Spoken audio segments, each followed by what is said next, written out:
Calorie এককে, এটা খুব একটা ইউজ হয় না এখন, তাও লিখে রাখো।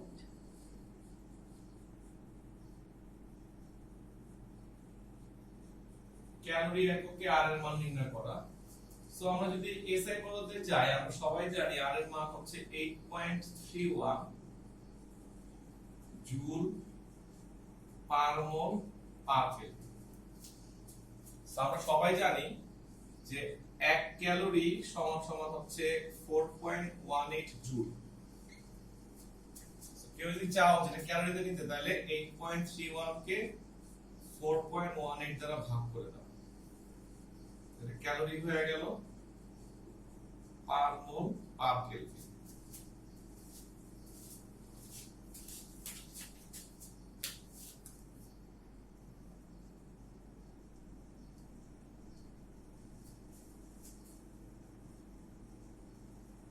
তাহলে 8.31 ভাগ 4.18 1.9 এটা সাথে দেখো।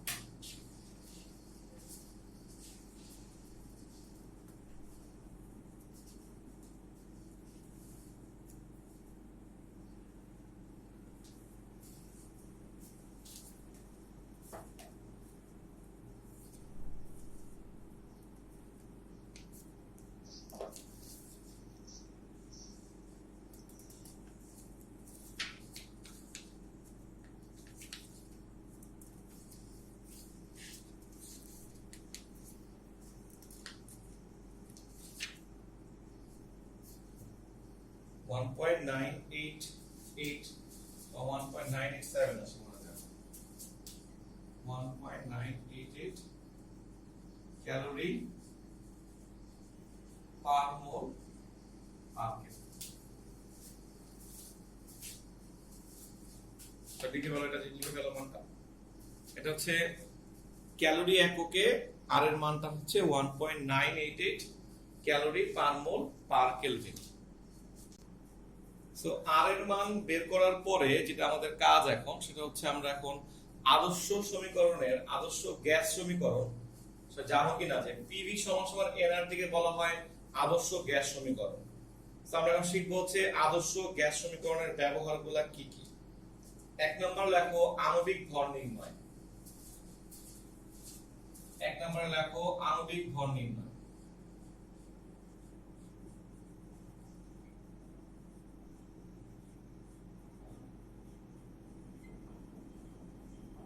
আণবিক ভর নির্ণয়, পিভি সমান সমান আমরা জানি এনআরটি,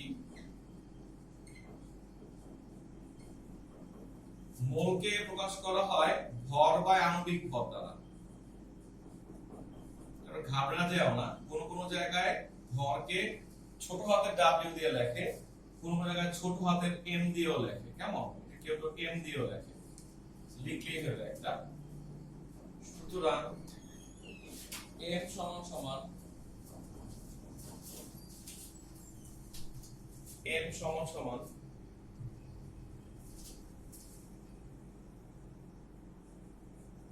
WRT বাই PV। লিখে ফেলো সবাই। অর্থাৎ এই সূত্রের সাহায্যে আমরা W এর মানটা বের করতে পারবো।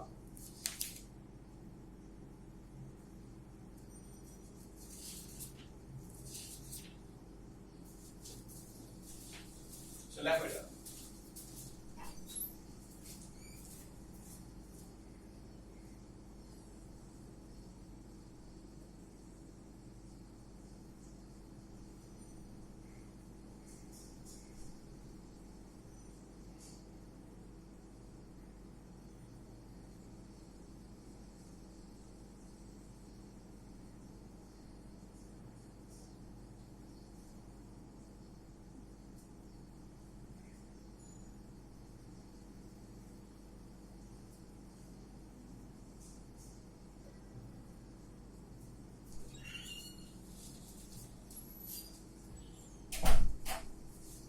এটা বুঝো না, এটা এই জিনিসটা।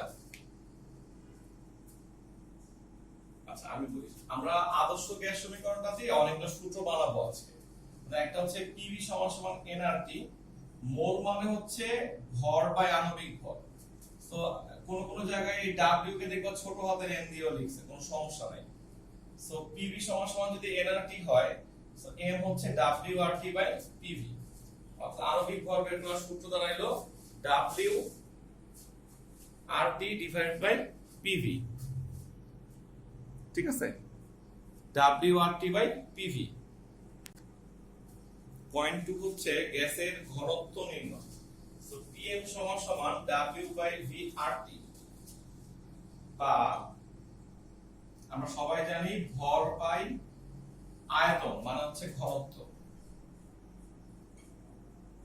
আমরা লিখব drt। আমরা ঘনত্বকে ছোট হাতের d দিয়ে প্রকাশ করতেছি, কোন কোন জায়গায় এটাকে রো দিয়ে লিখতে পারো, বাট কেমিস্ট্রি d দিয়ে লেখে ডেনসিটি বোঝানোর জন্য।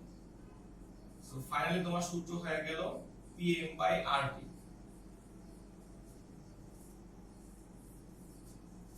এটা হচ্ছে ঘনত্বের সূত্র, pm বাই rt।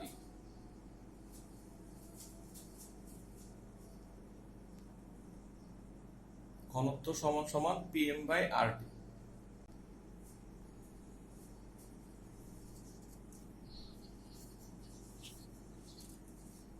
না, আদর্শ গ্যাস সমীকরণ ব্যবহার শেষ, ব্যবহার দুইটা ছিল, শেষ করে দিছি। হ্যাঁ, আমরা এখন গ্যাসের 4 নম্বর সূত্রটা পড়তে যাচ্ছি, গেলুসাকের সূত্র। লেখো, স্থির আয়তনে নির্দিষ্ট ভর বিশিষ্ট কোন গ্যাসের, স্থির আয়তনে নির্দিষ্ট ভর বিশিষ্ট কোন গ্যাসের চাপ, গ্যাসের চাপ এর পরম তাপমাত্রার সমানুপাতিক। নির্দিষ্ট ভর বিশিষ্ট গ্যাসের চাপ তার পরম তাপমাত্রার সমানুপাতিক।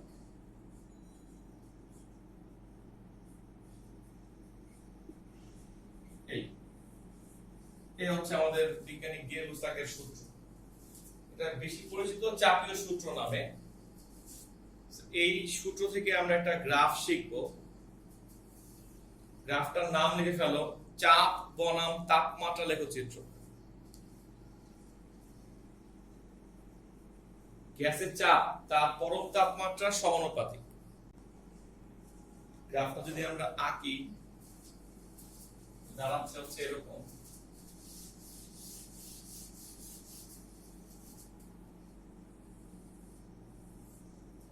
y অক্ষে আমরা আঁকবো চাপ, x অক্ষে তাপমাত্রা। তো তুমি দেখতেছো যে p বাই t এর মানটা কনস্ট্যান্ট, তাই না? সো গ্রাফটা হবে এইভাবে উঠবে, এই উঠবে। পুরো গ্রাফটায় আয়তন ছিল v1, v1 টা কনস্ট্যান্ট। যেহেতু চাপ আর তাপমাত্রা পরস্পরের সমানুপাতিক, সো আমাদের ঢালটা আসলো পজিটিভ। কেমন? নোট করে ফেলো, এই গ্রাফের ঢালটা কিন্তু পজিটিভ আসছে।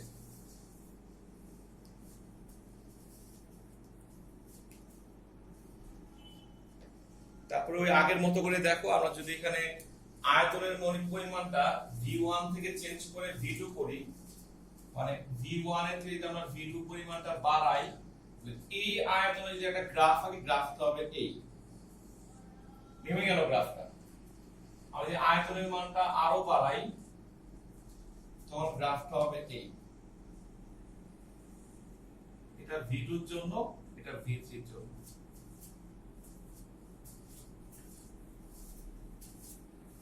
নোট করে ফেলো গ্রাফটা।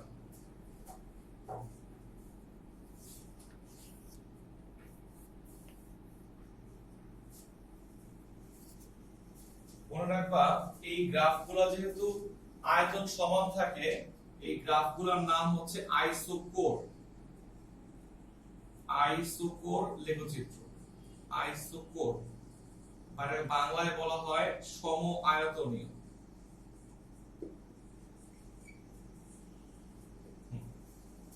এই গ্রাফগুলোর নাম আছে, কেমন? সম আয়তনীয় লেখচিত্র বলা হয় এই গ্রাফটার নাম। আমরা এই জিনিসগুলোকে একটু বক্স করে লিখে রাখবো। গ্যালন হচ্ছে একটা আয়তনের একক। 1 গ্যালন মানে 3.79 লিটার। এটা আমাদের ক্যালকুলেটরের কনভার্সনে দেওয়া আছে, ওটা দেখে নাও। 13 নাম্বার 14 নাম্বারটার মধ্যে গ্যালনটা লেখা আছে, দেখবা। আমরা ইউএসটা অ্যাপ্লাই করব, কেমন? তারপরে হচ্ছে ওটা কিন্তু 10 লিখি না, এটা 1 ওজন লিখছি, কেমন 1 ওজেড 28.35 গ্রাম। তারপরটা বলছি এলবি অথবা এলবিএস, দুটো দিয়ে একই বোঝানো হয়, পাউন্ড বোঝানো হয়, 0.4536 কেজি। 1 টনে হচ্ছে 1000 কেজি, 1 গ্রামে হচ্ছে 5 ক্যারেট।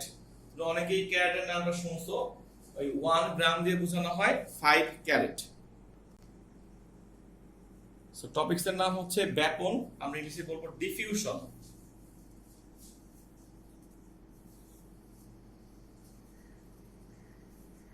নির্দিষ্ট তাপমাত্রা ও চাপে, নির্দিষ্ট তাপমাত্রা ও চাপে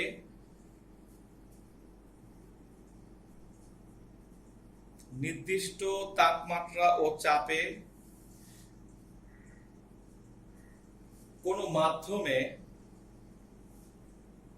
নির্দিষ্ট তাপমাত্রা ও চাপে কোনো মাধ্যমে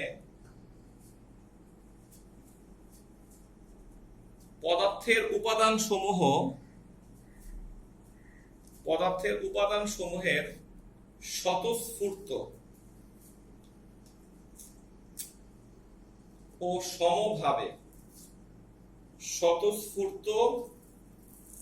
সমভাবে উচ্চ ঘনত্বের অঞ্চল থেকে নিম্ন ঘনত্বের অঞ্চলে ছড়িয়ে পড়ার ঘটনাকে ব্যাপন বলে। নেক্সট সংজ্ঞার নাম হচ্ছে অনুব্যাপন। কেউ কেউ বলা হয় নিঃসরণ নামে ডাকে, আমরা বলবো ইফিউশন বলি ইংলিশে এটাকে। সংজ্ঞাটা হচ্ছে এরকম: নির্দিষ্ট তাপমাত্রায় সরু ছিদ্র পথে, নির্দিষ্ট তাপমাত্রায় সরু ছিদ্র পথে, নির্দিষ্ট তাপমাত্রায় সরু ছিদ্র পথে পদার্থের উপাদানের উচ্চ চাপের অঞ্চল থেকে নিম্ন চাপের অঞ্চলে, উচ্চ চাপের অঞ্চল থেকে নিম্ন চাপের অঞ্চলে পরিব্যক্তির প্রক্রিয়াকে বা ছড়িয়ে পড়ার প্রক্রিয়াকে, লেখো, ছড়িয়ে পড়ার প্রক্রিয়াকে নিঃসরণ বলে।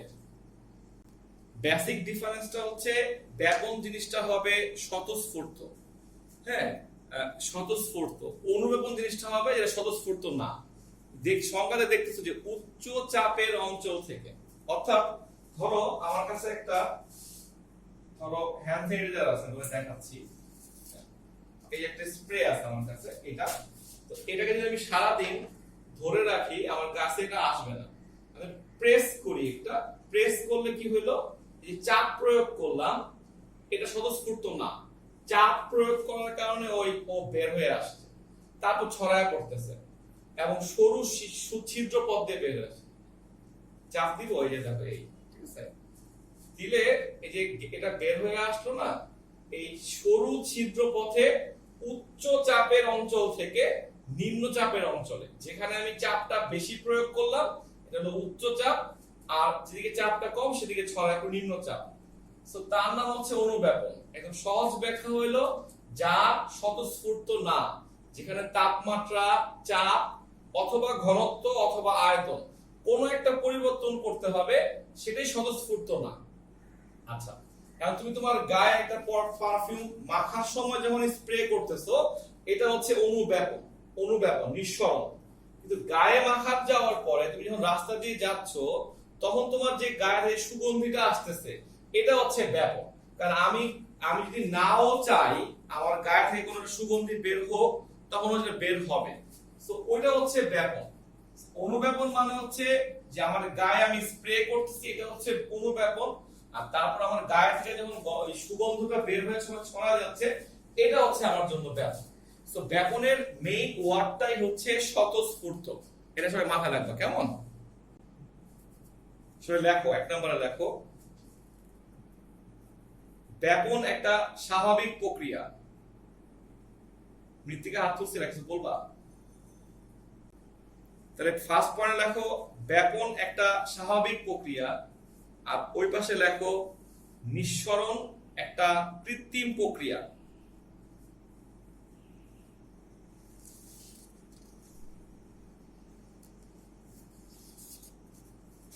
পয়েন্ট নাম্বার 2 লেখো ব্যাপন প্রক্রিয়াটি স্বতঃস্ফূর্তভাবে ঘটে। ওই পাশে লিখবা অনুব্যাপন স্বতঃস্ফূর্ত নয়।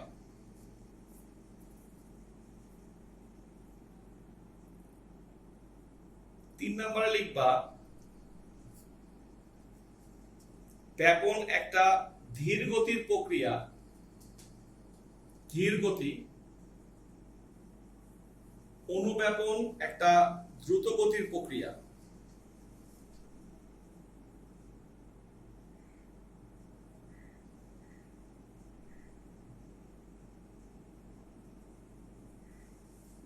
ওকে, পয়েন্ট নাম্বার 4 লেখো ব্যাপনে পদার্থ উচ্চ ঘনত্বের অঞ্চল থেকে নিম্ন ঘনত্বের অঞ্চলে ছড়িয়ে পড়ে। নিঃসরণে পদার্থ উচ্চ চাপের অঞ্চল থেকে নিম্ন চাপের অঞ্চলে ছড়িয়ে পড়ে। উচ্চ চাপের অঞ্চল থেকে নিম্ন চাপের অঞ্চলে ছড়িয়ে পড়ে।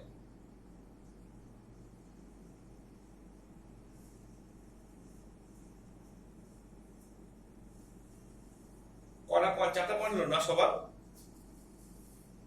শেষ। 5 নম্বর পয়েন্ট হচ্ছে ব্যাপন।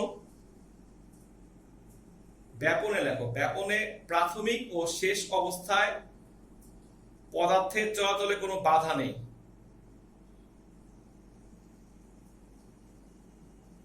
কিন্তু আচ্ছা শেষ, এটা শেষ। প্রাথমিক এবং শেষ অবস্থায় পদার্থের চলাচলে কোনো বাধা নেই। আর ওই পাশে লেখো নিঃসরণে সরু ছিদ্রযুক্ত বাধা দ্বারা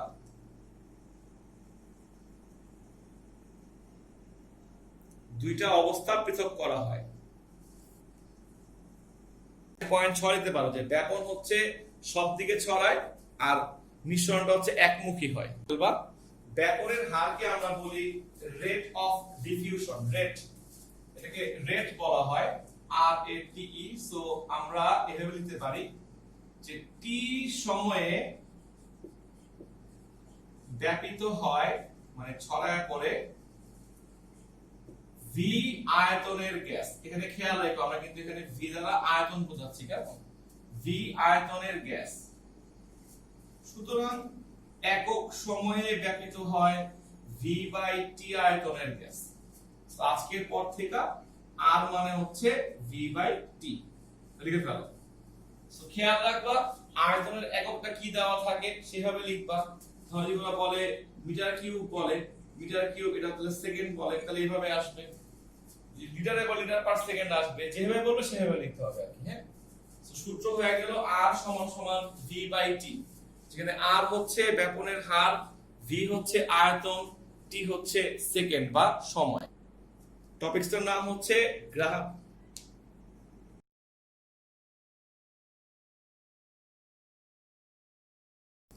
বিজ্ঞানী গ্রাহাম কি বলছে শুনুন লেখো খাতায়। স্থির তাপমাত্রা ও চাপে কোন গ্যাসের ব্যাপনের হার। স্থির তাপমাত্রা ও চাপে কোন গ্যাসের ব্যাপনের হার গ্যাসটির ঘনত্বের বর্গমূলের ব্যস্তানুপাতিক।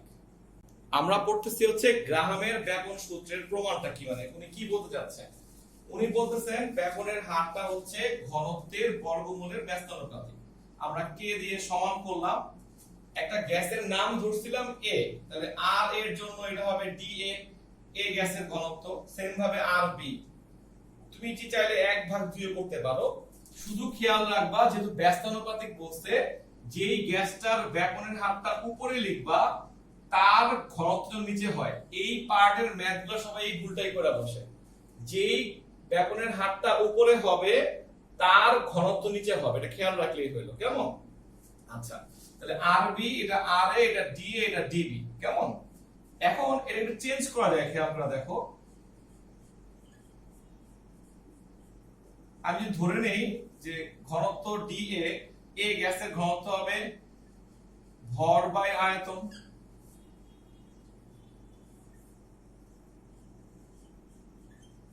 ভর বাই আয়তন। তুমি হয়তো বলতে পারো আপনি দুই গ্যাসের আয়তন সমান ধরছেন কেন? এটা হচ্ছে যে আমি চাইছিলাম দুইটা গ্যাস সমান পরিমাণ আয়তনের দিক থেকে সমান হোক, কিন্তু ভর তো ভিন্ন ভিন্ন হয়ে যাবে, তাই না? আণবিক ভর তো চেঞ্জ হবে। মানে একই আয়তনের জন্য ধরে নিচ্ছি একই পরিমাণ গ্যাস ব্যাপিত হইতে, কারণ ধরো একটা গ্যাস যদি বেশি আয়তন নাও, একটা কম আয়তন নাও, তাহলে তুমি তুলনা করতে পারতেছো না। এজন্য একই আয়তনের দুইটা গ্যাস নিলাম, ধরো একটা নাইট্রোজেন, একটা অক্সিজেন। সো দুটো গ্যাস ভিন্ন হওয়াতে আণবিক ভরটা ভিন্ন হয়ে গেল। সো আমার এই ভিবি কাটাকাটি গেল।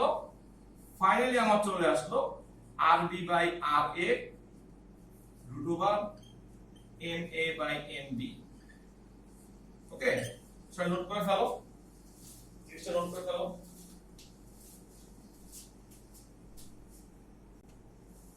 যে প্রমাণ করার পর দেখলেন যে আর সমানুপাতিক 1 বাই রুট ওভার এম আসতেছে, তখন উনি বললেন যে অর্থাৎ স্থির তাপমাত্রা ও চাপে, অর্থাৎ স্থির তাপমাত্রা ও চাপে কোন গ্যাসের ব্যাপনের হার, কোন গ্যাসের ব্যাপনের হার তার আণবিক ভরের বর্গমূলের ব্যস্তানুপাতিক। তার আণবিক ভরের বর্গমূলের ব্যস্তানুপাতিক। তার আণবিক ভরের বর্গমূলের ব্যস্তানুপাতিক।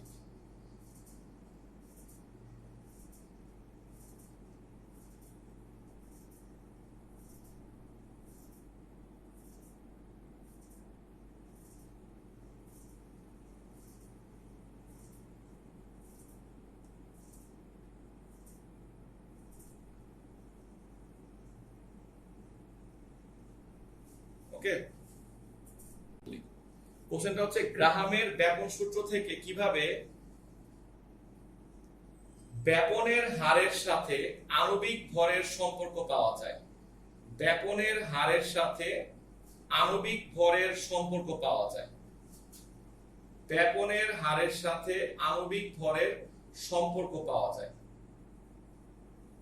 ব্যাপনের হারের সাথে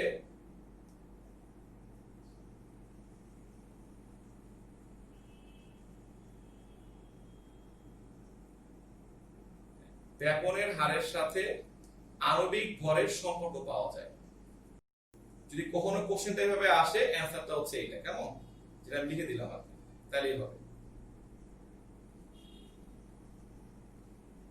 এবং এই থিওরিটা পরীক্ষায় আসে, লিখে রাখো, 3 নম্বরের কোশ্চেনের মানে দিয়ে বসে।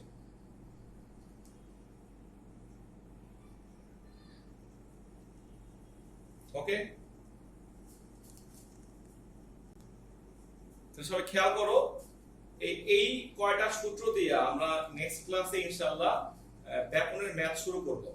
তো আজকে যে কাজগুলো দিচ্ছি আমি 1 ঘন্টার মধ্যে বাড়ি কাজ দিয়ে দিব সবাইকে। সবাই একটু কষ্ট করে হলেও আজকে থেকে ক্লাসগুলো শুরু করো, কাজগুলো। হ্যাঁ,